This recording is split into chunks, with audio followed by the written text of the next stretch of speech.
वाडा तालुक्यातील नेहरोली गावातील एका बंद घरात 3 मानवी सापळे आढळून आल्याचा प्रकार घडला आहे। आई, वडील व मुलगी अशा तिघांचीही हत्या करण्यात आल्याचा प्राथमिक अंदाज व्यक्त केला जातोय। वाडा भिवंडी या राज्य महामार्गालगत असलेल्या नेहरोली गावात हा प्रकार झाला असल्याचं दिसून आलं। ही हत्या 15 दिवसांपूर्वी झाल्याने तिघांच्याही शरीराचे सापळे झालेले दिसून आले।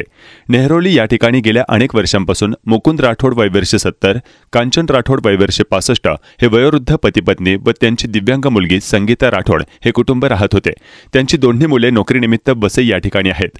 मुकुंद राठोड यांचा नेहरोली येथील बंद घराच्या परिसरात घाण वास येत असल्याकारणाने येथील एका ग्रामस्थांनी स्थानिक पोलिसांना सदरची माहिती दिली। मिळालेल्या माहितीवरून बंद घराचा दरवाजा उघडला असता येथील एका खोलीत कांचन राठोड व संगीता राठोड यांचा संपूर्ण सडलेल्या अवस्थेतील मृतदेह आढळून आला, तर बाथरूममध्ये मुकुंद राठोड यांचा मृतदेह आढळून आला। हा संपूर्ण प्रकार संशयास्पद असल्याचं बोललं जातंय। वाडा पोलीस घटनास्थळी दाखल झाले असून पुढील तपास सुरू आहे।